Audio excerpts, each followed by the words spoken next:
Good morning, good afternoon, good evening, ladies and gentlemen, boys and girls. This is Ron Tyler with the Emergency Management Associates, coming to you from the Area Command 392 miles west of Kitty Hawk Beach, North Carolina.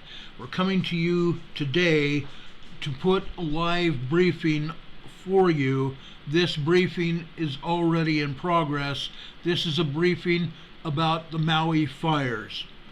We have the Lieutenant Governor in this briefing. We have Major General Hara that's in this briefing, and I have previously worked with the man. I know he's very competent.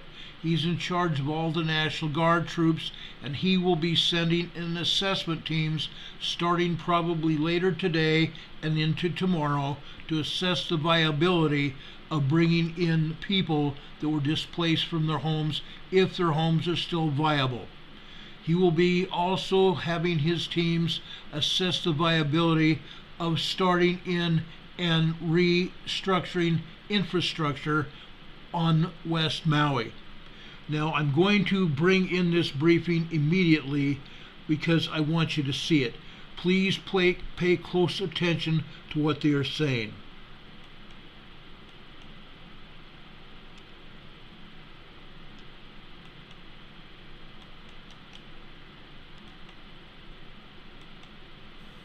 Director Sniffen is still helping out at the airports. I just wanted to thank you guys all for coming. This morning we had a press conference at the governor's office to give you some remarks and briefing about updates of some of the activities as a result of Hurricane Dora's the negative impacts on especially Maui County, Maui Island. We wanted to give you an update on some of the activities that have happened.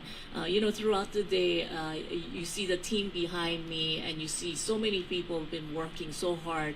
Even at this convention center, I'm sure as you walked in, you saw tourists. You saw tourist buses coming in.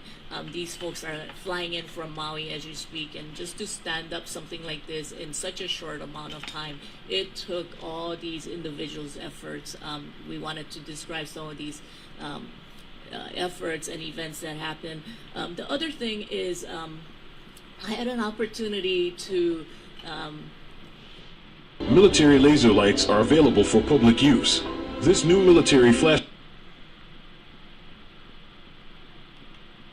Stand by, everyone. Please stand by.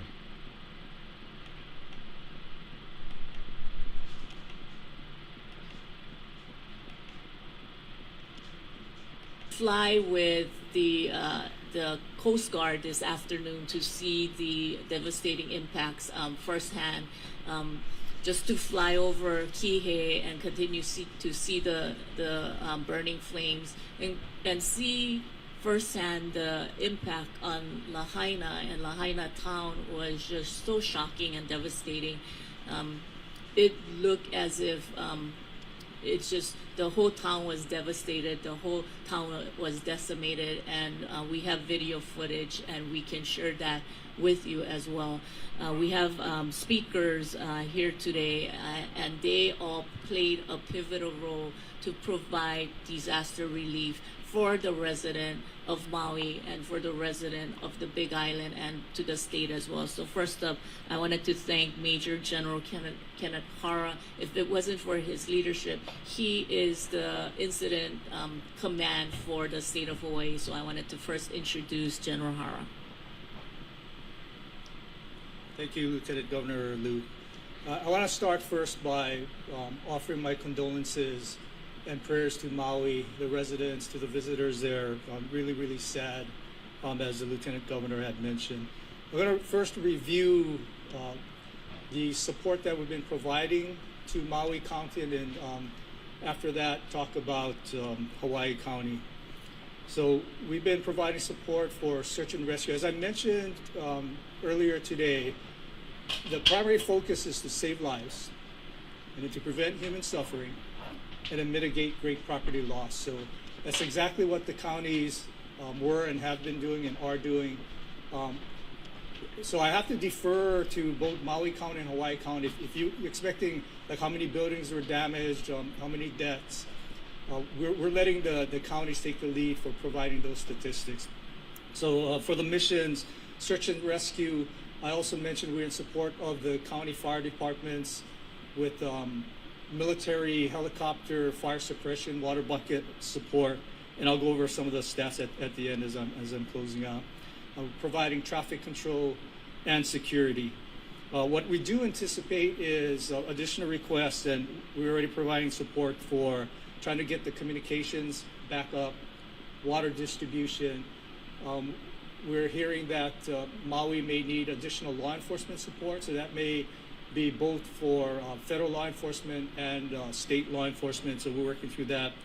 And then as we start getting closer towards the recovery, we know we're going to be leaning on our federal partners for support with debris clearance, temporary housing, and then trying to get the loans and the businesses and the individual assistance and public assistance for Maui County.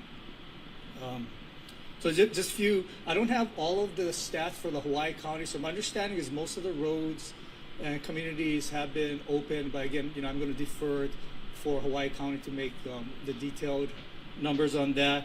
But I do know that the mission that the 25th Combat Aviation Brigade was supporting with 2 UH-60 Blackhawks and 1 CH-47 Chinook helicopter ended their mission 11:30 today. So they're no longer requiring military assistance. So that's great news for Hawaii County. And then the numbers, so just the National Guard guys, 2 CH-47 supporting Maui County, they flew 13 hours today, did 58 drops and about 150,000 gallons of water to assist with suppression of the fire. With that, I'll turn it back over to Lieutenant Governor. Thank you, General Hara. The next individual I wanted to introduce is, of course, our beloved Senator Mazie Hirono. She has already been in contact with the White House and many of the federal agencies to ensure that Hawaii received the support it needs from the federal government. Senator Hirono. Thank you very much. This is truly an all-hands-on-deck situation, and there are people here who have not slept at all as they watch what is happening on Maui. As the Lieutenant Governor has mentioned, and I do thank her for her early leadership in bringing all of us together, as well as the Governor who will be landing in Hawaii in a couple of hours, that we are all pulling together. And one of the first calls I got this morning was from Secretary Mayorkas of Homeland Security, who assured me that they stand ready to do whatever they can to provide support. I've reached out to the SBA Administrator Guzman because many of the businesses who have been devastated by these fires, I hope that many of them will want to come back and get back into business, and they're going to need the SBA to provide them the loans and other support. I've been getting phone calls from supporters from both the U.S. House and the U.S. Senate, including Chuck Schumer, our majority leader, who has said to our entire delegation that we stand ready. Please know that every effort is going to be made to bring the federal resources, and I know that the President is assessing the possibility, and I hope that it comes soon, a declaration of a national disaster so that there can be more federal resources brought to bear. But as the General said, the first thing is that we need to ensure the safety of our people. And so fire suppression is uppermost, and the search and rescue operations continue, and then restoring telephone accessibility to people, as well as electrical power to some 10,000 households. All of those things are critical, and then going forward, we're going to need to stay the course to restore everything that we need to do to help Maui County get back on its feet and to take care of our people. I thank all of you for being here, and of course this team with Major Hara as the lead. Mahalo. Warning, you could soon lose your job because of what's happening inside this building you see behind me. Goldman Sachs economists are already warning that 300 million jobs could simply disappear. One industry insider warned that nobody is safe. Now, you might find what I'm about to show you controversial, but I think everyone deserves to know what's happening here. Because regardless of where you live in the U.S., what you do for work, or how much money you have, this new trend is guaranteed to impact you. Hi, I'm Eric Fry. I have spent the last 30 years working in Silicon Valley and Wall Street as a broker, entrepreneur, analyst, and hedge fund manager. So this is not the first time I'm going public with a warning. For example, back in the year 2000, I warned everyone the dot-com bubble was about to burst. Those who listened to me avoided the bloodbath when the NASDAQ plunged 75%. I made a similar call in 2005 when I noticed another bubble, this time in the housing market. I even went on CNBC to get the information out to as many investors as possible. And by doing so, I saved thousands of Americans from financial ruin when the housing market completely collapsed 2 years later. More recently, in 2021, I predicted the crash in tech stocks and advised many of my readers to jump out of the infamous ARK Innovation ETF. Soon after that, tech stocks crashed, and that ETF dropped about 70%. In all, I've helped to alert investors ahead of crashes for 73 different stocks. Now, I'm telling you all this because I want you to take my warning seriously. This time, we're not just dealing with another bubble or a potential stock market crash. No, it's much bigger than that. Because what's happening here in San Francisco will exponentially increase the wealth gap in America. And if you end up on the wrong side of this economic shift, you could fall behind and never be able to recover. But if you take the 3 steps, I'm sorry, everyone. We have already started the process of applying for federal disaster relief. We had several conversations with FEMA, and we are just so fortunate to have a region administrator for. Folks, I'm going to just stop it really quick.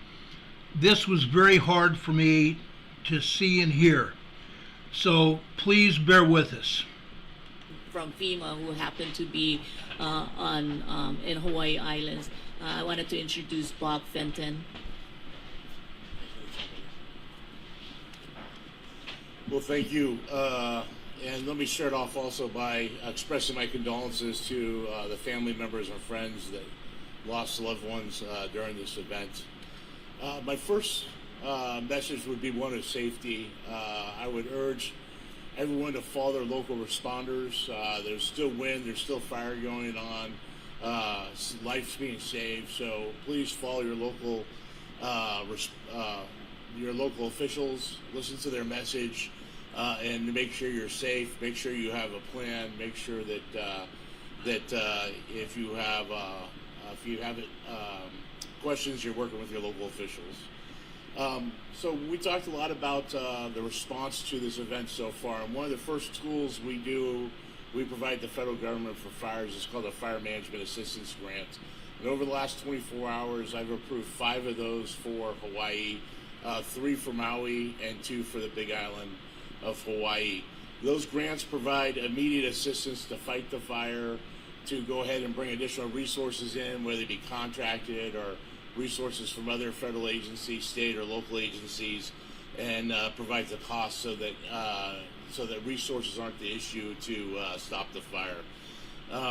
It also provides hazard mitigation funding so that we can make improvements on infrastructure for future events and try to prevent future losses through similar events. Right now, we are mobilizing the federal force. As you heard from General Hara, there's been many federal agencies already involved. Department of Defense, U.S. Coast Guard have been involved in the immediate response to this event already. But there'll be many other federal agencies that started moving this way today or on island already. And we're starting to work on the recovery, the things that we'll do immediately post-event, like looking at do they need help with debris removal? Do they need other types of assistance from us? And so we're doing those assessments right now and looking at those next steps. Some of the assistance that may come, and as you heard both the Senator and the Lieutenant Governor talk about, was a major disaster declaration from the President. So once we have the request in hand and we've done many of the assessments through today, we can go ahead and turn on other programs that are applicable. Those programs look like grants to individuals and businesses, loans to businesses. Also, we're able to provide Roofers are furious about this new product that's going viral. Replace your whole roof in as little as 8 hours? And right now, we're looking for homeowners to experience this futuristic roofing product. Click below and enter your zip code to see if you qualify. Erie Metal Roofs is looking for homeowners to install the newest styles and colors of our next generation metal roofing system. Our next generation metal roofing system is backed by a lifetime warranty and can be installed in as little as 8 hours. And you could be one of the first homeowners. I'm sorry, guys, it won't happen again. Accommodations for individuals that maybe have prolonged, maybe away from their home for a prolonged period of time. Also is hazard mitigation funding, and then public assistance to repair damaged infrastructure. So we'll be looking at all those programs and looking to turn those programs on very quickly again. The president will make that decision in the hours and days ahead, and we're already starting to bring the team here. If individuals have questions about what are those programs, the best place to go is ready.gov or download the FEMA app. There's a lot of information for individuals that might have experienced loss. Recommend the individuals, start to contact your insurance company, keep records, receipts, information that you may be submitting to FEMA to ask for assistance and grants to reimburse some of those costs. So we look forward to continuing the partnership with Hawaii, and we'll be here to help not only in the response but through the recovery. Thank you. Next, I wanted to introduce Senator Lindy Coita. It's really individuals like the Maui senator who knows what's going on the ground and some of the needs that Maui County needs. So I wanted to introduce Senator DeCoite. Hi and aloha. Again, to the families in Maui, our heartfelt condolences, sympathy goes out to you. As you see, the team behind us have assembled as swift, as fast as possible to get resources out to the families there. The lines of communications have been open. Airlines have been on board. I can tell you the setup here at the convention center is open. It's welcoming of every resource to our congressional delegation, bringing in FEMA and making sure the information is available. We are also trying to get supplies as fast as we can. As we work through Mayor Bisson in Maui County, who has probably not slept for just as many hours as the people behind me. Please, to our first responders, thank you guys for being out there, getting out to the families as fast as you can. For those, Maui Memorial is open. Please do not hesitate to the families that need medical attention, even if it's just a small burn, help. They are open. They are wanting to service you for whatever help you need. But I want to say this, as fast as we can, we're trying to do whatever we can to get those resources to Maui, along with working with my colleagues in Maui who are also on the ground, pushing out information. And to many of the people that are stranded, we'll have Director Tokioka will follow up with some of the information, as well as working through HIEMA, because we're trying to make sure we get things there accordingly and not to be just scattered all over the place. So I want to say thank you to all of you, and be safe. Godspeed. Mahalo.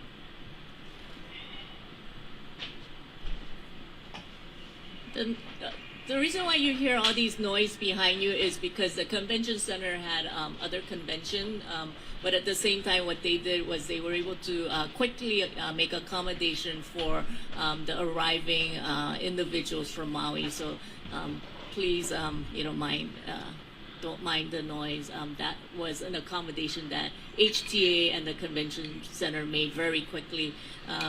The next person I wanted to introduce is Director Ed Sniffen. He has been working just long hours working with both the Maui Department of Transportation and coordinating the statewide effort. So Director Sniffen. Hello, everyone. A lot of the team are working really hard to make sure we bring a lot of resources to the community.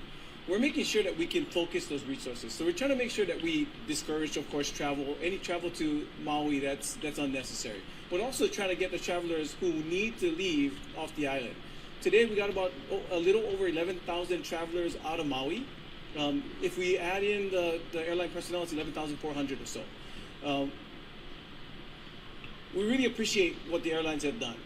When we look at the Trans-Pacific flights, Alaska, Delta, United, and American have increased capacity by bringing in larger planes to ensure we get more seats to get more people off the island. Southwest has dropped their fares and increased their service. And Hawaiian is still operating, and they'll be operating until 2 a.m. today to make sure we can get as many people off of Maui as possible. Now, that being said, even with that, we still had some empty seats on the flights because today the highway was shut down for most of the day. And for good reason. Poles were down, there's fires jumping across the highway in different areas. We only had the back road in Kahikili Highway opened up. Now we have Honopilani Highway and Lahaina Bypass open, going east to make sure we can get everybody to the airport. We know we're going to get more people there. We give Maui County a lot of credit today. They ran 9 buses to make sure they got another 450, 460 people out to the airport this afternoon to make sure we can get more people on the flights that Hawaiian had added in. With all of that, we'll have about 600 people staying over at the airport tonight. We'll accommodate them there to get them ready for the early morning flights that are coming through. Maui County will start running buses in the morning again to ensure that we have people there to fill any seats that are coming through. We're going to have another capacity of another 2,000 or so seats available for the about 1,500 passengers that we expect to want to leave the islands tomorrow. So we'll have the capacity. We have the people coming out to the airport. We're making sure that we push that through. And we really appreciate all the partnerships we have that made that possible. Thank you. Lastly, I wanted to introduce Director Jimmy Tokioka. He's the director of DBED. He has been working very diligently and very hard coordinating efforts right here at the convention center, working with HTA and the hotels. So Director Tokioka. Thank you, Lieutenant Governor. As we said earlier today, it's a very, very sad day in Hawaii. It's devastating, and I know many families on Maui are struggling right now, as well as many family members across the state. So we want to send our heartfelt aloha to them and our prayers to them. Did you know that you can pee out blood sugar? It's a brand new method people are using to achieve health. Talk with 2 hats on. So from here at the convention center, we set up to accommodate 2,000 people. As the planes are leaving from Maui, we realized that some of the people, in fact, a lot of the people that were coming to Oahu from Maui had made their own accommodations. We have a setup here that would accommodate 2,000 people. I want to really thank the team here because Terry Orton from the convention center was here at 4 o'clock in the morning setting up, and they're doing an incredible job. Kalani Ka'ana was up all night here at HTA, Daniel Naho'opili. So really want to thank them for all of the work that they did. The Red Cross has been here helping as a partner, Nikki from the Red Cross. So thank you to all of those people. John Monahan and Jerry Gibson have been working with the hotels to make sure when guests get here that they know which hotels have availability and get them to the hotels. What we also know is that the hotels that had occupancy this morning, most of them don't have that occupancy right now. So that tells us that the people are going straight from the airport and they're finding accommodations and transportation to those resort areas. So that's a good thing. We are prepared here. Tomorrow, we know that more flights will be coming in. Actually, buses are coming in right now with people. So that's the convention center hat. On the visitor industry hat, what happened in West Maui is devastating. Absolutely devastating. So for Lahaina, Ka'anapali, Kapalua, it's really, really sad, and our prayers again go out to the families. But I also want to let people know who are traveling to Hawaii or still on Maui, that the rest of the state is open. Mayor Kawakami has been in contact with us. Kauai has rooms. Here on Oahu, Mayor Blangiardi has been in contact. The Hotel Association is in contact. So we know on the Big Island, we have rooms available there. So we just want to make sure that people know the state of Hawaii is open. West Maui is not open right now, but the rest of the state is open. So if you have an opportunity to change your reservations, please consider doing that before you leave and go back to the mainland without spending your hard-earned money that you saved some people for a lifetime to be here. So we want to make sure that you know that there's other accommodations available. Thank you very much, and I really want to put out a special mahalo to Lieutenant Governor Luke. She's been up all night along with many other people that are here. Governor Green, who's on his way back, and his team were very instrumental in coordinating all of this. So God bless you all. Aloha. Thank you. At this point, we'll take questions.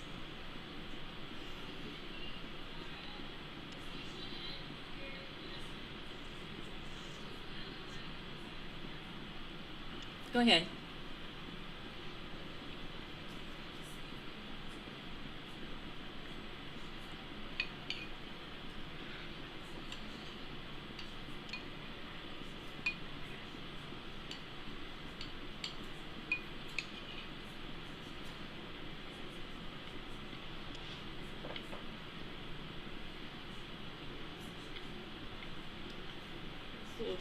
The question is, what are the accommodations for residents of Maui?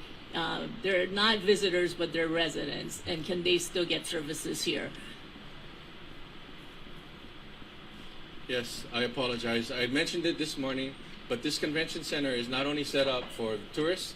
If local residents on Maui have lost everything, the convention center is open for them as well.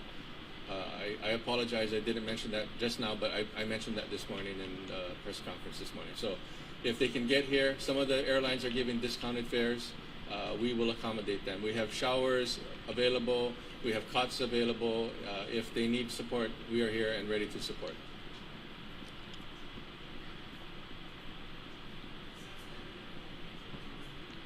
I stand.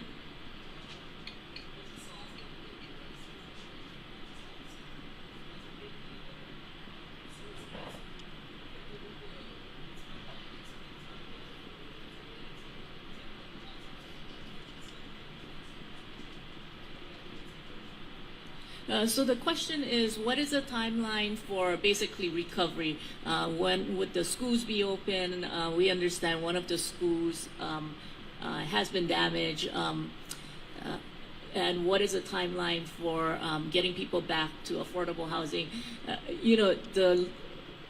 Right now, we're still in the assessment stage. We're still trying to assess the amount of damage, but the road to recovery will be long.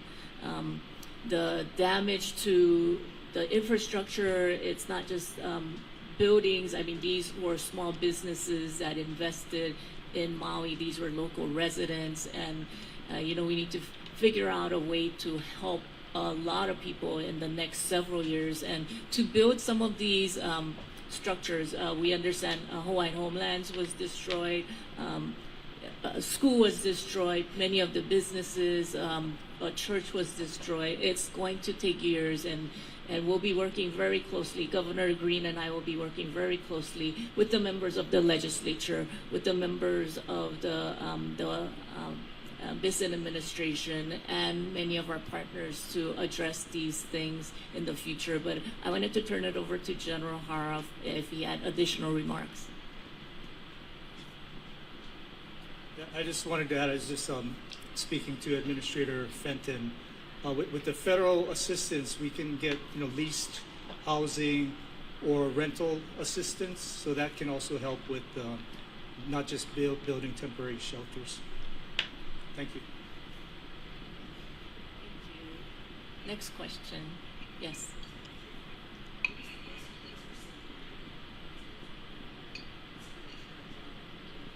Still on metformin, although it was recalled? What if I told you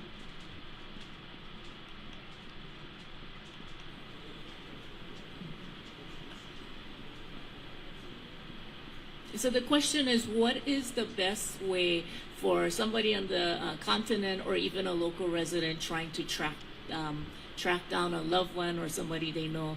I wanted to turn it over to General Hara. So this morning, Mayor Bisson said the best way, the most expedient way is to go to the Maui Emergency Management Agency in the Maui County, and then they can help with trying to run down loved ones.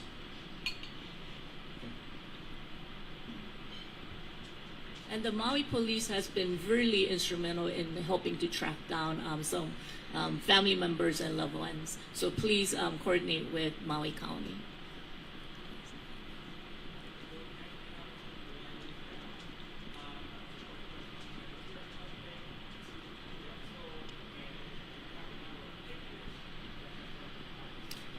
So the question is, what is the update on the fatalities and what is the acreage damage by the brush fire?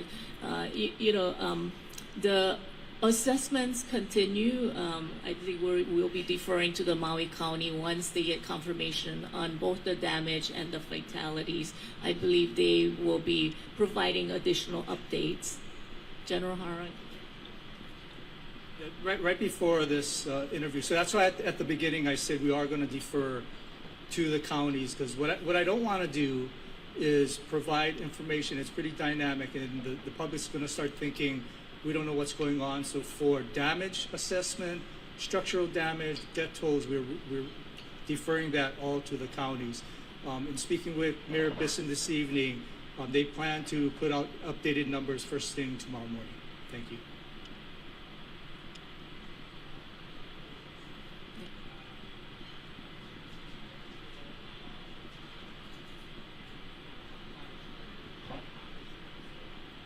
Okay. The question is, how did the fire start and how did it spread so rapidly? I believe General Hara answered this question this morning, so I'll invite General Hara to respond.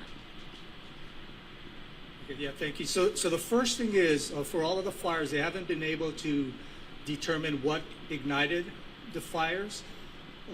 There's three conditions that we got from the National Weather Service. They call it a red flag alert. So that's dry conditions, right? So you got dry fuel, trees, plants. You got low humidity and high winds. So winds 20 miles per hour or greater. And we had all of those three through the end of today. So we knew the conditions were very dangerous for wildfires. And then the reason it spread so fast is there are reports of gusts of up to 85 miles per hour. So, that is so fast, and that's why Maui County had such a hard time doing containment of the fire. And because the winds were so high, we couldn't provide the helicopters to do the water bucket support. As an example, the military helicopters, their limitation to start the aircraft or shut down is 45 knots, about 30-something miles per hour, and it was far in excess of that. So we couldn't get those helicopters into the firefighting, fire suppression mission until today.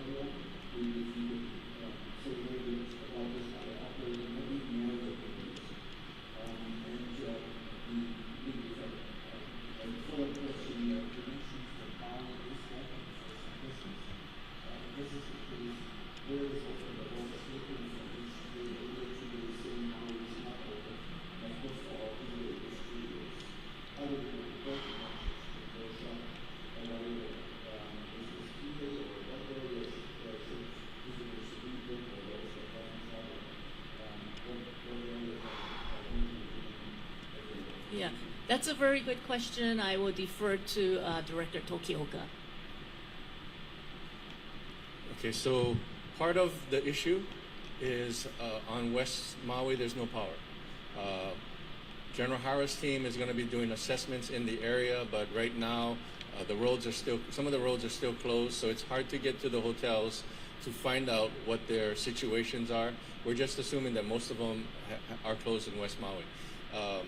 What we also want to do is to make sure that before we send out any information, as General Hara said, we know exactly what's happening, and we won't be able to get that till tomorrow when the mayor and his team get boots on the ground and they do the recovery at all of the different areas on Maui. We don't have the resources to go in right now, but tomorrow that's going to be the goal, is to get in. The winds were still high in the morning. It was rough to get the information that you're asking from, but that certainly is what we're going to do. We also know that the travelers nowadays are very akamai, or very smart when it comes to checking websites to see if availability is open. And a perfect example is, of all of the people that left Maui, many of them never came here because they went online and made reservations at hotels here. So we're fortunate that we have that ability. There is a booking that they can make right online, and that's what they're doing right now.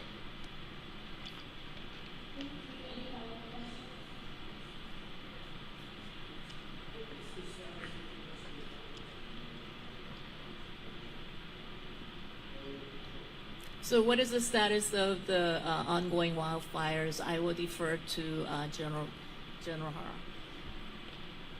Right, so the report I had is most of the other fires are contained and not an issue, but we're still keeping an eye, right, because there are flare-ups periodically, and then because we're in night conditions, again, the helicopters are not flying. But the two CH-47 National Guard helicopters are ready to go first thing in the morning. We kept the two crews there on island. Anthony.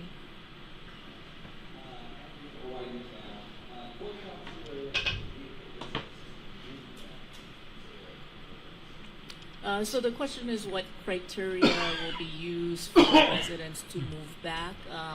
General Hara, I think that. So that decision would be made by Mayor Bisson and the Maui County. Obviously, the first thing, right? Remember I talked about that priority of safety, ensuring we don't lose any lives, and somebody doesn't get hurt, right? And there's human suffering. So, like in Hawaii County, they did an assessment once the fires were extinguished. The roads were assessed to be safe. In Maui, some of the poles are down. I think there's like 20 poles that are down. So until we can render that area safe, that decision will not be made. But again, it will be Maui County that makes the decision. Thank you.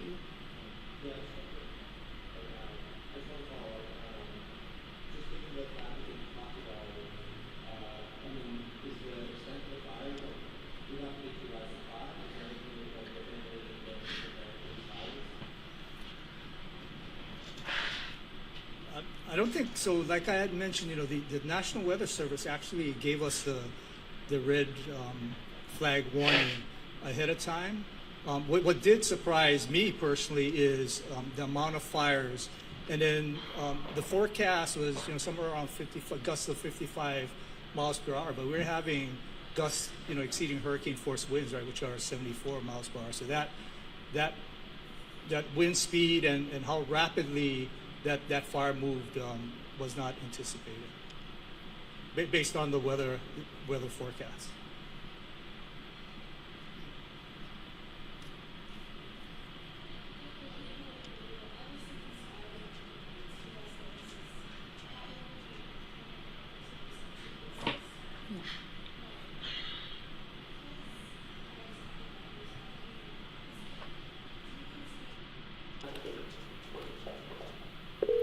$25 a month is a big deal for a lot of people. Huge deal.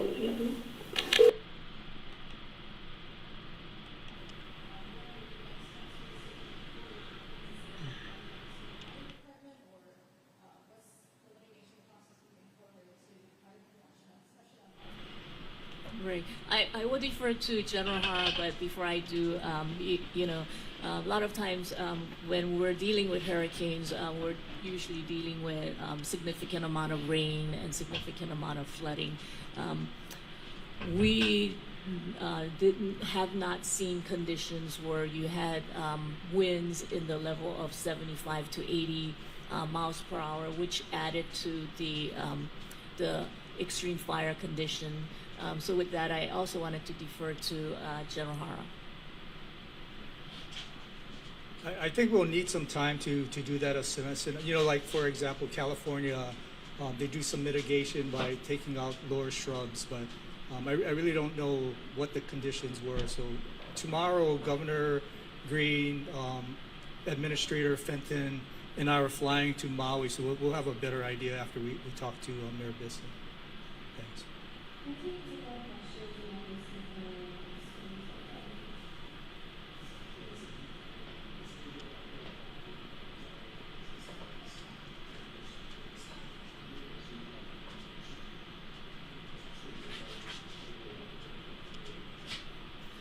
So earlier today, I did speak to Representative Kaya Yamashita, who is the chair of the Finance Committee, and I did speak to several of the legislators, including Senator Decoy. This is once certain things are contained, it will be a long road to recovery, and we need to do extensive assessment, and we need to have that discussion with the mayor present, with the governor, and then figure out what is going to take to bring Maui to that point of recovery. It's not just homes, it's schools, it's businesses, there's infrastructure, broadband needs. It's going to be significant, but we won't know the complete dollar amount until we do a full assessment.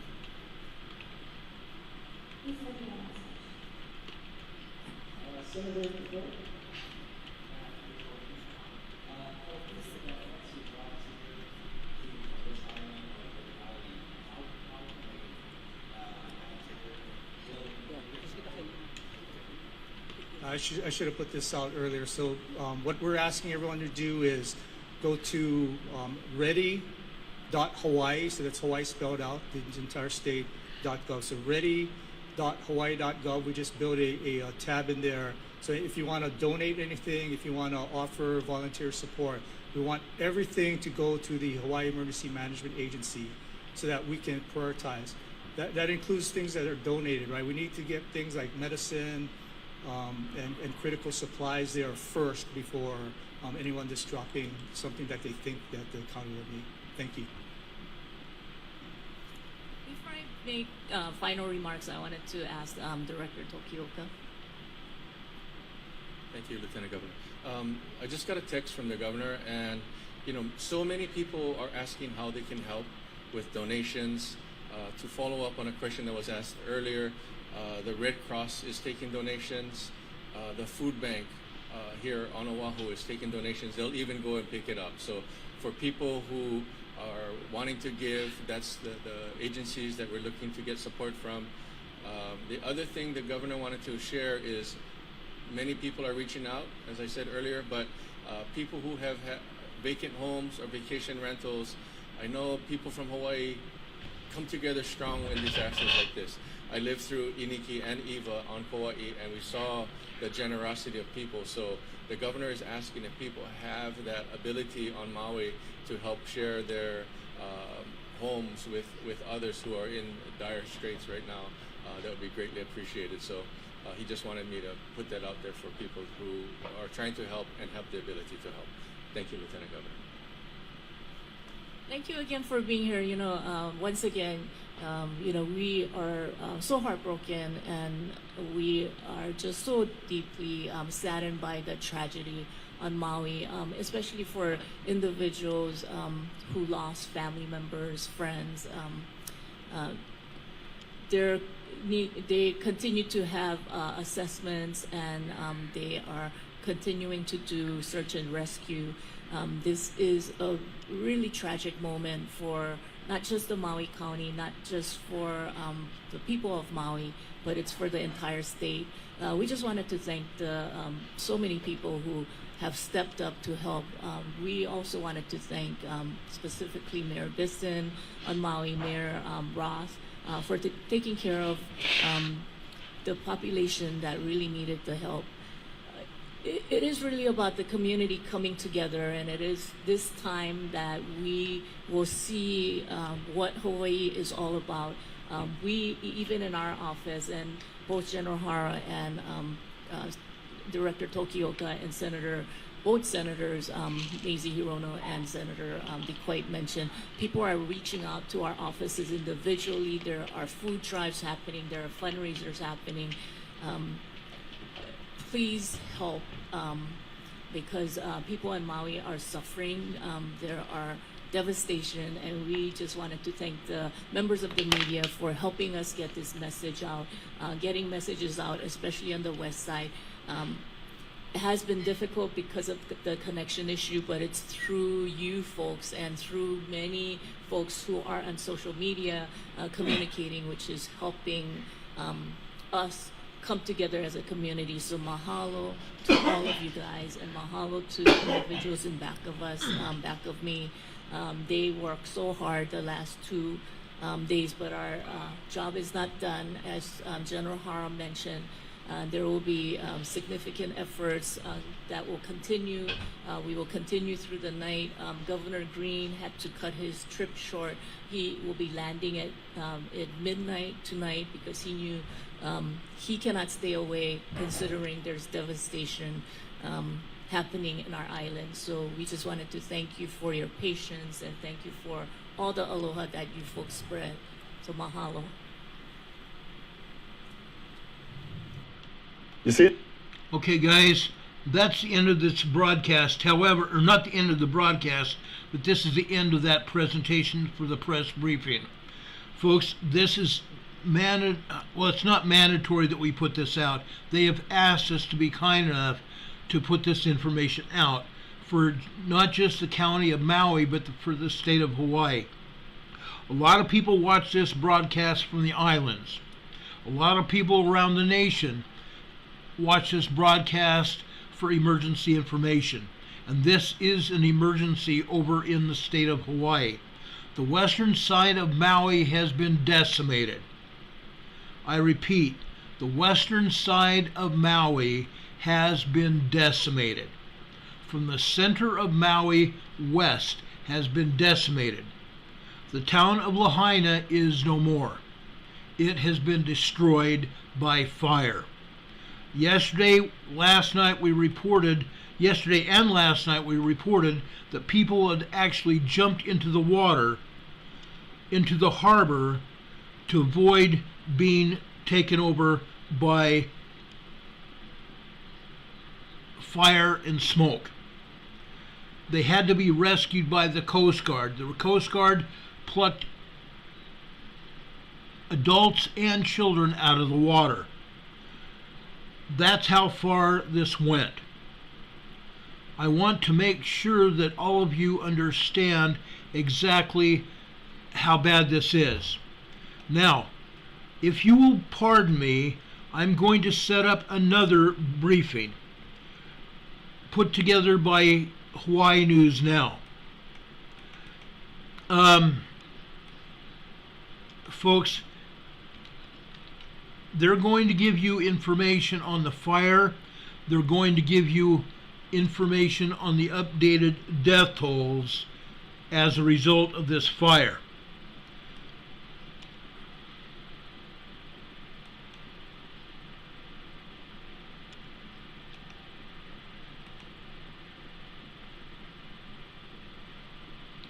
Stand by for just a minute.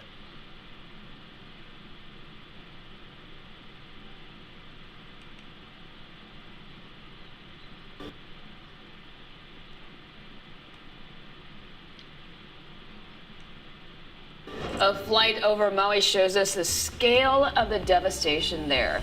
Governor Josh Green is expected to survey Lahaina himself today, where you can go to help victims, and much more coming up.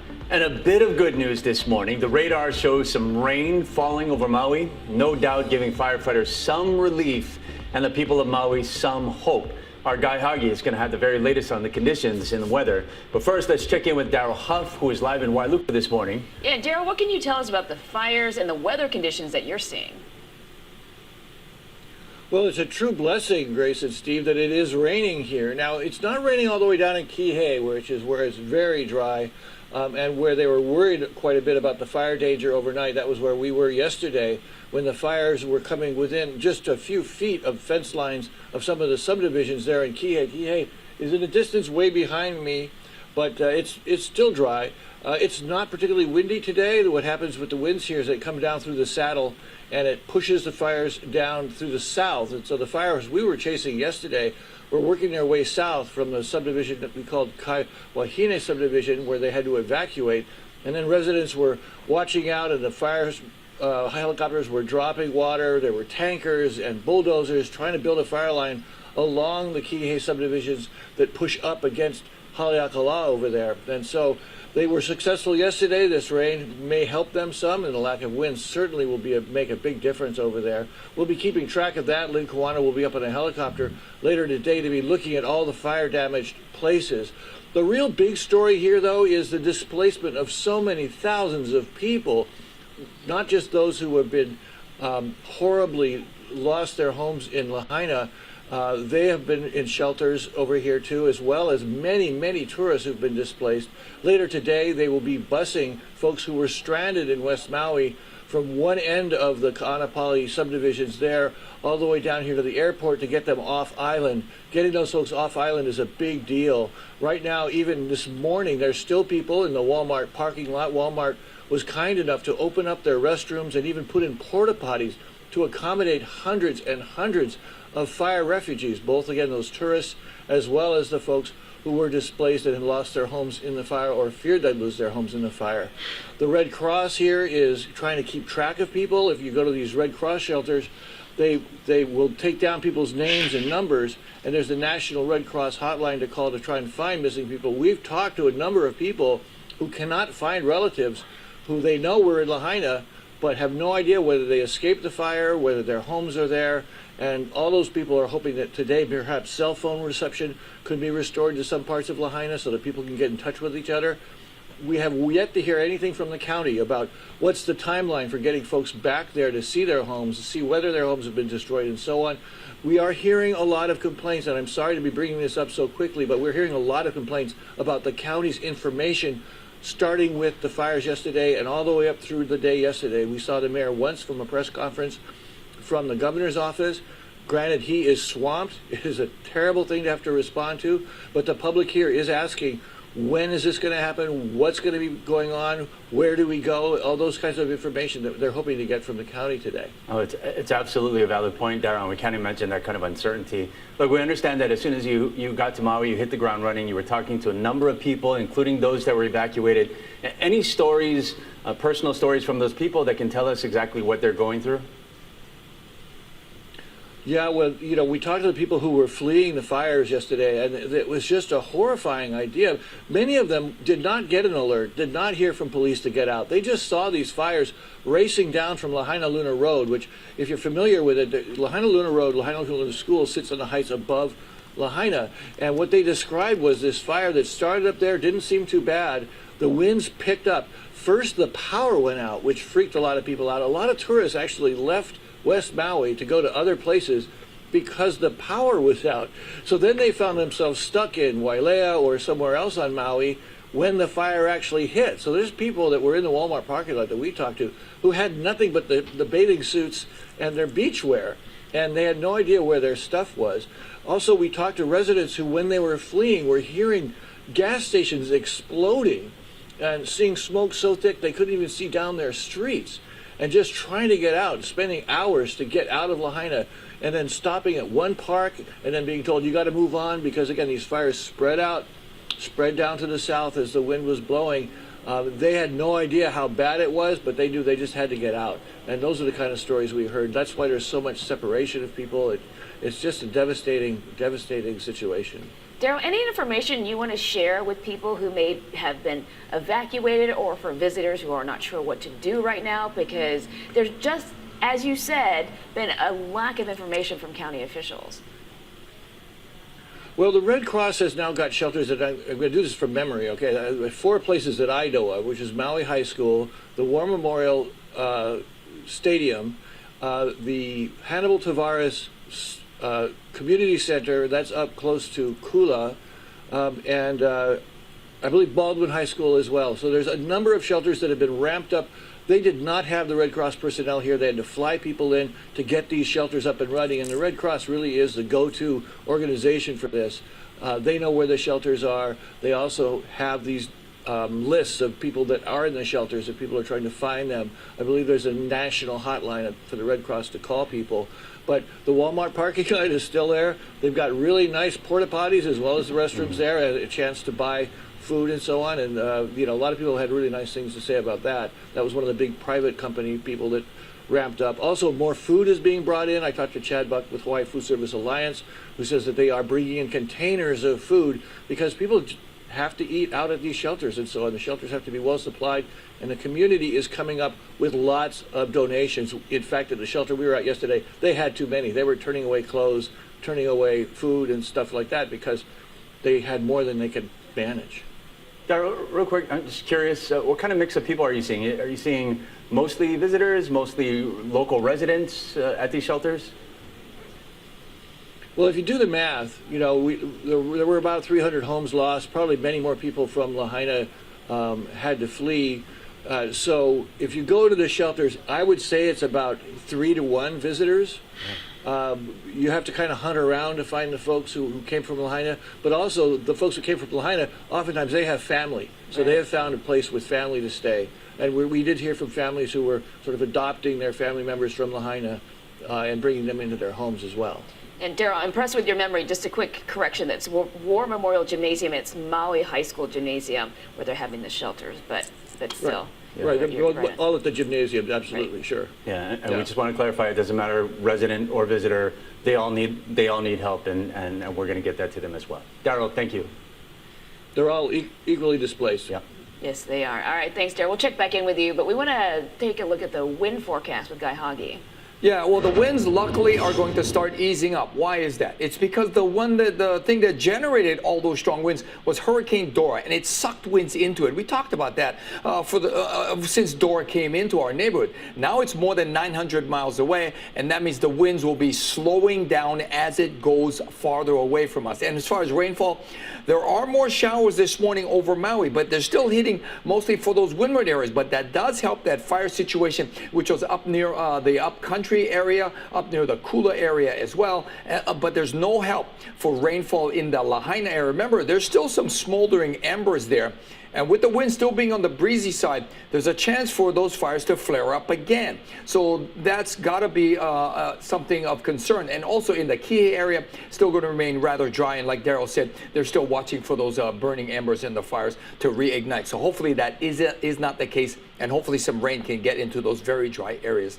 Lacey's got more on the traffic. Guys, let's start off with the island of Hawaii, where all roads have reopened following that brush fire that crews have been battling for several days. This is in the Kohala neighborhood, Queen Ka'ahumanu Highway, also that section of Akonipule Highway right next to Kohala Ranch that has since reopened. But back on the island of Maui, we still have multiple closures in place. A couple of notes for residents who are from the Kakuloa area, you will be able to enter it. That's via Waihe'e, again, only for residents of Kahakuloa.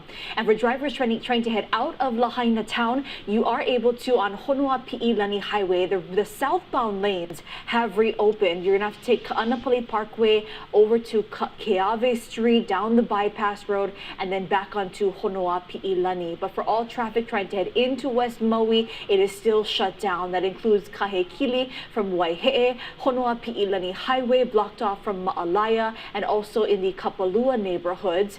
And over in the upcountry area, we still have multiple road closures in place for this brush fire. That includes Pulehu Road and a large section of Haleakala Highway from Kula Highway. That's your first alert traffic. Steve, Grace, back over to you. All right, thanks, Lacey. The wildfire disaster continues to unfold on Maui this morning. Yeah, here's what we know at this hour. At least 36 people have died, according to Maui officials.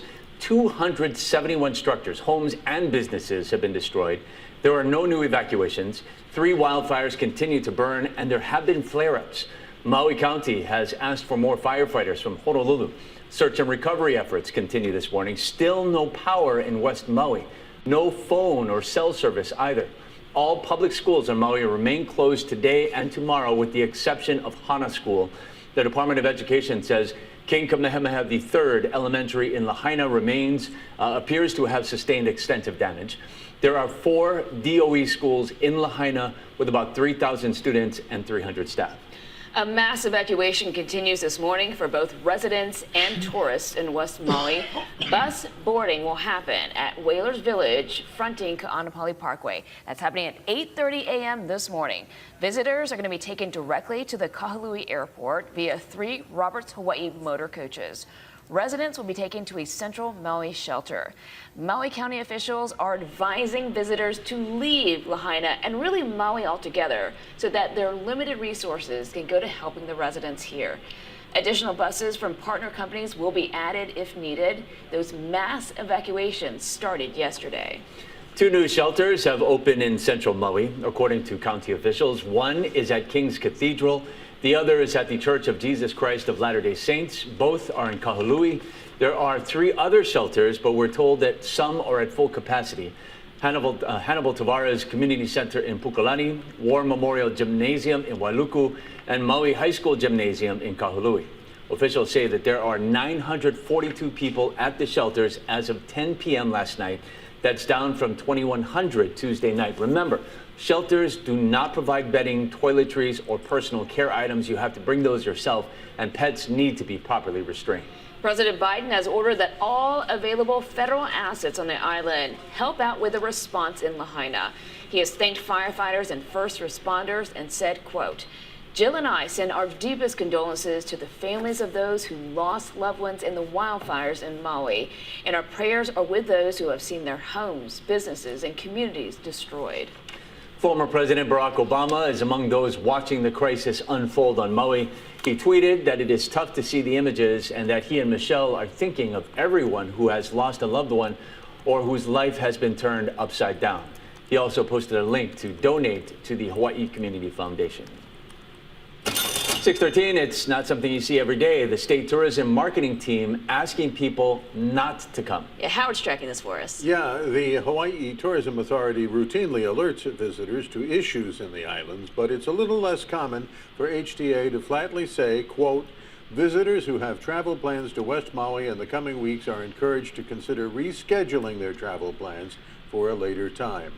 After the Lahaina fire, West Maui visitors won't get their usual experience, but the real motivation is to leave roads and officials free to look after locals after what happened.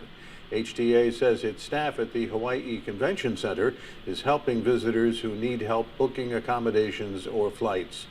Southwest Airlines added 2 flights from Kahului to Honolulu to carry evacuees yesterday. Hawaiian Airlines added 3 late-night flights. Busloads of tourists from West Maui arrived at Kahului Airport last night, and by the time they got to Honolulu, there were buses to take them to a shelter at the convention center.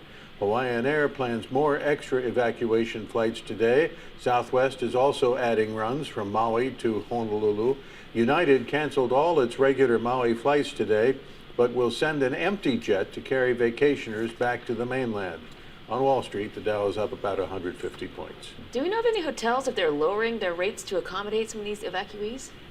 We're told that several of them are, and we know for a fact that Hawaiian Airlines is charging only about $20 a ticket, basically covering fees, but not what they would normally charge for themselves. Good to see that. Thanks, Holly. All right, 6:15 right now. Billy V is live this morning at the Hawaii Convention Center. Yeah, the facility is preparing to house thousands of evacuees if needed. Billy? Thank you very much, Steve and Grace. Thousands if needed. That's true. As a matter of fact, 4,000 is the space available for them, but only 127 people are using the facilities at this time. Coming up in the next 90 minutes or so, we're expecting another bus to arrive here with evacuees from the island of Maui. We're not known how many will be on the flight, how many will exit the flight, and how many will actually board the bus to come here. Of course, this has been set up as a temporary shelter for those who have been displaced by the wildfires. As far as travel to the island of Maui is concerned, to enjoy the island, according to Lieutenant Governor Sylvia Luke, now is not the time. We have shelters that are overrun. We have resources that are being taxed. We are doing whatever we can, and the state is providing whatever support that we can to give support to both Maui and to the Big Island. Now, for those that are arriving here on Oahu, you can jump on the bus that brings you here to the Hawaii Convention Center. Uber announced in coordination with the state of Hawaii and Senator Brian Schatz that they will provide discounted rides to the convention center as well. Once again, this is temporary shelter. This will be available for, according to sources, 36 to 48 hours, but that may fluctuate as conditions permit. Not only international visitors are here, but also continental U.S. visitors and Maui residents who have been displaced by the fires on Maui. We'll have more for you coming up in 30 minutes from here at the convention center. Let's get you back to Steve and Grace. Okay, guys, that's where we're going to end this part of the broadcast from Hawaii. We have got a lot of information. Some of it we cannot pass on because it is confidential information. Again, I want to give out the numbers that we know about. Approximately 20 to 30 power poles have gone down. So power has been knocked out to the area of Lahaina and several other locations on the island of Maui. Transportation has been interrupted on certain roads, as you heard. 36 people have been killed so far. Now that's a fluid number. I want to make sure that everybody understands 36 people have been killed as a result of this fire. That is a very fluid number and it may very well rise. It is not a final number by any means. A lot of people are still seeking shelter. You got that information on this video today, and you got some of that information off of yesterday's programs that we put on the air. We will continue to put these programs on the air as often as we can, as we are allowed to do it. Again, we've been asked by the county of Maui, we have been asked by the Emergency Management Agency in coordination with Major General Hara. His crews have an area command over on Oahu that has been set up. They have an area command on Maui that has the latest information. And as they allow us and ask us, we will be putting this information out. Now, I want to take any questions that you guys might have for me. Does anybody have any questions? And I will stay on as long as you have questions. Does anybody have any questions for me? Okay? This is a very bad situation. Ham radio operators around the islands are also assisting individuals on Maui.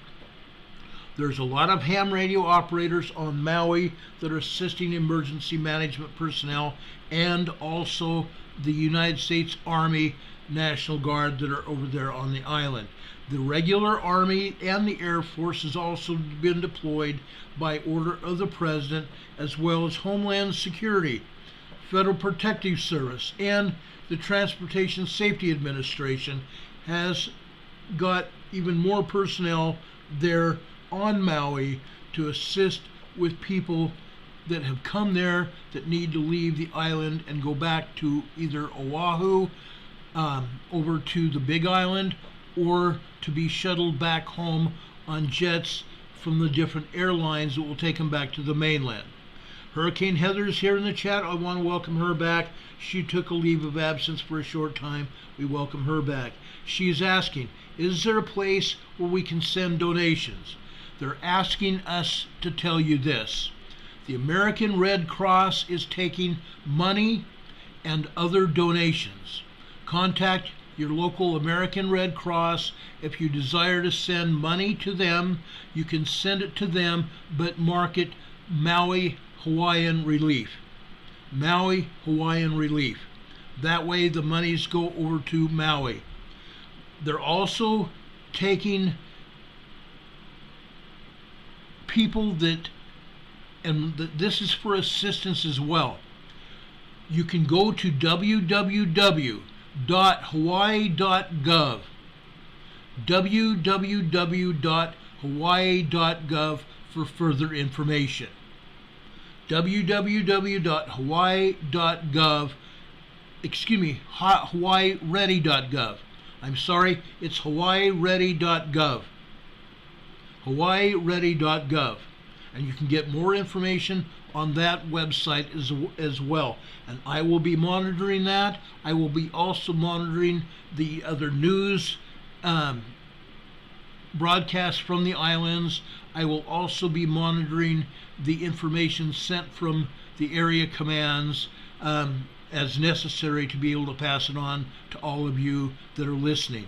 I would ask that all of you also put this information out to anybody that you may have over on Maui or any of the Hawaiian Islands. We've been asked to pass on information on this channel. Albert Sanchez says, Ron, have you researched the origins of the hotspots? Did the IR satellites show anything? No, the only thing the IR satellites are showing are the fires that we presently have. This has nothing to do with magma beneath the surface. At the present, they do not know exactly what may have started these fires. They believe it might be lightning, but they really don't know. Okay?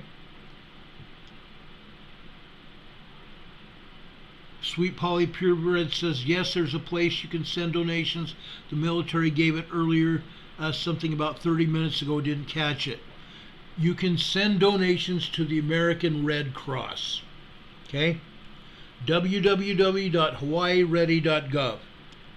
Okay? Is there any other questions here? Hurricane Heather is asking, is there a place where we can trust to send donations to the Red Cross? You can either call your local American Red Cross, or you can call the 800 number, and I don't have that right now, but you can mark it for Hawaii, Maui, Hawaii Relief. Any other questions? I know we've gotten a lot of information here from the area command, from Lieutenant Governor, and the governor is passing on information to the lieutenant governor since she is the face of the area command for the governor's office. The governor did go on the air after he got on the Big Island, and he put out a broadcast early last night. I did not wake anybody up to put that on the air, and I don't think I'm going to broadcast that press conference because it has as much information as you have now. Is there any other information? I have not gotten a lot of sleep either, okay? This is a fluid situation, and for all intents and purposes, I am a distant area command myself.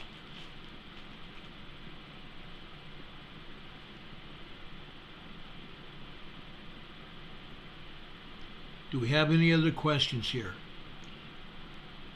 Sweet Polly Purebreds here in the chat says, I'm sure people felt that they had time to get out in a situation like this. What made the fire spread so rapidly other than the winds?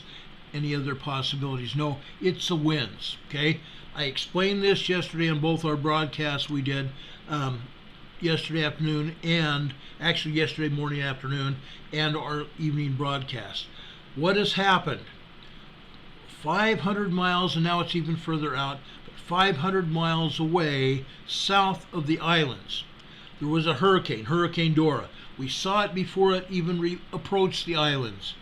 Hurricane Dora has lessened in intensity, from what I understand, but it's out there now to the south and the west, and it's still churning. And as those winds, the outer bands especially, right now, that's what has affected the islands. The outer bands of the hurricane, the winds are still swirling, and they were drawing air from outside the hurricane area. They were creating their own windstorm, basically, and they were drawing air out from the islands, and it was creating that huge wind speed that you heard on the Area Command news conference. Upwards of 65, 74 miles per hour. Hurricane strength winds on the island. Now you also need to understand the fires themselves create their own fire weather. The fires themselves create their own fire weather. The fires have two factors to it. Okay? Actually, they create there's three factors that create a fire. 1, fuel. 2, heat. And 3, the wind, air. Okay? In this case, with the fires themselves burning, it's creating an updraft. The fires themselves create an updraft. And with that updraft, it's creating a wind, isn't it? The fire has potential in it. As it burns the vegetation, some of that vegetation has water or water vapor in it. And that creates a moist atmosphere. And that moist atmosphere is going up into the air, right? And that is blowing out away from the fire. The fire, smoke, and all the wind created by the fire is going up into the atmosphere, isn't it? And as the fire moves with the breeze or the air, the wind that's pushing the fire, the wind that's pushing the fire has a dry element to it, lower humidity. So the fire is creating moisture in the air, and the wind potential coming behind the fire, forcing the fire out and forcing the fire to grow in acreage, is dry. And it's fanning the flames, literally. We've had fire tornadoes over there on Maui. We've had fire tornadoes anywhere where we've had wildland fires. And that's basically what is going on there on the island. And I know for a lot of people they don't quite understand that. That's why I'm taking the time now to explain what has happened. That hurricane that's way out there now has drawn air from the islands. And doing that, it creates those huge winds. And then the fire creating its own updraft, with the debris and the smoke as well swirling out of the area and fanning the flames from the rear, pushing the fire on, burning more and more material. It's quite a science experiment, literally. It really is. Now, Hurricane Heather's here. Dora pulled the trade winds across the island during a red flag situation. Yes, that's exactly correct. Red flag situation is one, there is plenty of material to burn. Weeds and other undergrowth that has dried out because of the drought out there. 2, heat. It was approximately 85 degrees yesterday and the day before. So heat also contributes to it. And then we have the wind on top of that. If you have a spark, that vegetation that is dead there, dry, burns rather quickly. With the heat, it creates it. And then the fire, or the wind, develops a fire. It's a science experiment. Red flag situation is when you have the material to burn, low humidity, and winds. That's a red flag situation. Asking everybody not to smoke in the area, not to flick your butts and ash into dry brush, not to create any additional fires. No fires are being permitted in this area. And 3, to watch where you're at. To be prepared to leave at a moment's notice. Okay? When we had red flag conditions in Colorado and also California, we were asked to go out on red flag patrol to make sure that no one was out there setting fires. Also to make sure that people that were out there were not staying, that would put them in a hazardous situation, put themselves in a hazardous situation if a fire would have started. That's what we ask people to do. Okay? Richard Smith says, stay safe, stay prepared, everyone. Much love from Nova Scotia. Continued prayers for Hawaii and anyone, anywhere under nature's wrath. Richard Smith, we appreciate you being here. One whom Jesus loves didn't know there was a drought. There's a drought in a lot of areas still. Hawaii is one of those places. Okay? They're having some rain today, and they're hoping some of that moisture from the rain will help put out the fires. Okay? But they have not had a lot of rainfall over there on the island of Hawaii. Usually happens, but this time they have not had it. Over on the mainland where we're at, there's been plenty of rain, but there's also some very dry conditions out on the United States Midwestern plains. Plenty of dry conditions, but we keep having weather coming in from the west coast. We keep having weather conditions coming in from the west coast. In other words, low pressure systems creating moisture and plenty of wind to go with it. And unfortunately, the wind can create really bad situations. Now, where I'm at, it appears that we may get some moisture later on this evening. We have some low cumulus popcorn clouds out here. Some of them are gray, some of them are getting darker as we speak. We will see where we're at later tonight when we go on the air. But that is happening literally all over the place. Does anybody have any more questions for us? We've given you a lot of information over a very short time period. And I want to come back on the air at 6 p.m. and some of this information we will recover when we come back on the air at 6 p.m. Tonight, we talked about the Pacific Northwest last night. Tonight, I want to see what we can do to merge the New Madrid information over into California as well. There's a lot of information that you need to have about California. Now, before I leave you now, I want to show you the USGS map. If you'll just oblige me here, okay? Please just go with me on this, okay?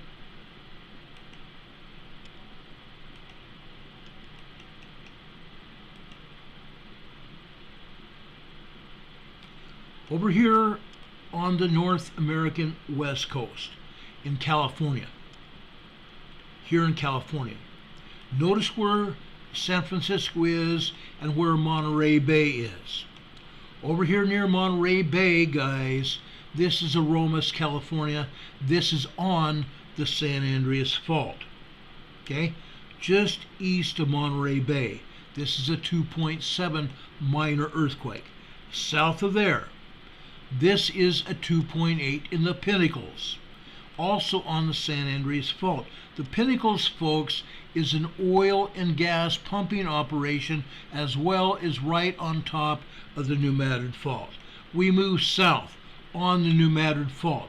Today, the earthquake capital of California has had a 4.5 earthquake.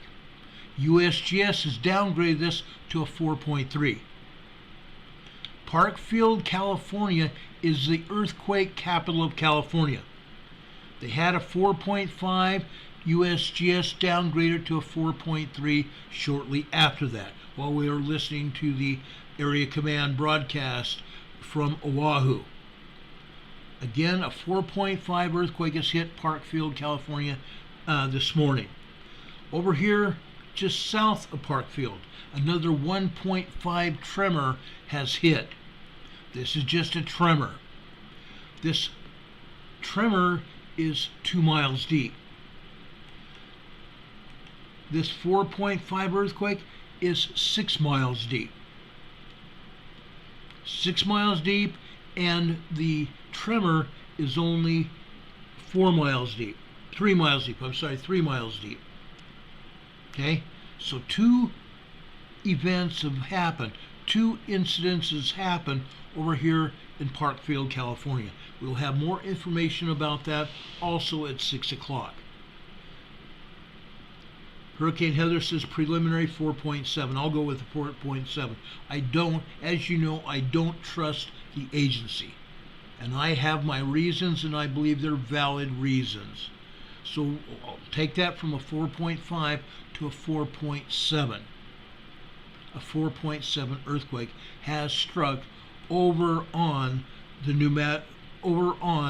the San Andreas Fault in California. Okay? Do we have any other information that you want me to give you, or you have questions? Any other questions? If not, guys, I hope you have the next 2 hours free and enjoy yourself. I would ask you all to pass on this broadcast today. Pass this broadcast on as well as our next broadcast in 2 hours. It's absolutely necessary, very important that this information gets out to the public. I will be putting it out on Facebook and MeWe. I'll be putting it out on Instagram. I'll be putting it out on our Discord channel. For those of you that have our Discord channel address, those of you mods, please put that up in the chat so everybody has it. Okay? I can't give you the address that I have because it's my personal address. It would do you guys no good to have my personal Discord address. So please do that, guys. Pass that information on as well. Any more questions here, finally? I didn't want to get anybody up in arms. I didn't want to get anybody discouraged or anything else by this broadcast. This broadcast is purely for informational services only. Okay? Again, 36 people have already died in the Maui fires. That number is fluid and it may go up. Okay? Thunderbird's asking off topic, how are you doing? I am doing about as well as can possibly be expected at this point. Right now, my cancer is in remission, but I have had radiation therapy now twice. The latest was a bone scan about 2 or 3 weeks ago. And now I've been told that that radiation has also affected me. The radiation treatment before was during the end of last year, from October until December, was for my prostate to kill the cancer. It was successful right now. But the drugs that I'm taking are having their effects on me as well. My strength is not what it used to be. I'm gaining a little bit of strength more each day, but that has a lot to be said for itself. I am still trying to operate as if I didn't have problems, and that's my fault because I refuse to slow down. Health-wise, I'm surviving right now, and that's a good thing. If I can go 2 years without cancer, this year and all of next year without cancer, by the end of next year they'll say I was cured. They will take me off the drugs. But meantime, I've got about $4,000 in medical bills. I will continue incurring medical bills. I have one more appointment on the 18th of this month for a doctor to do another exam, and that will incur more medical bills, which the insurance company only pays a very small part.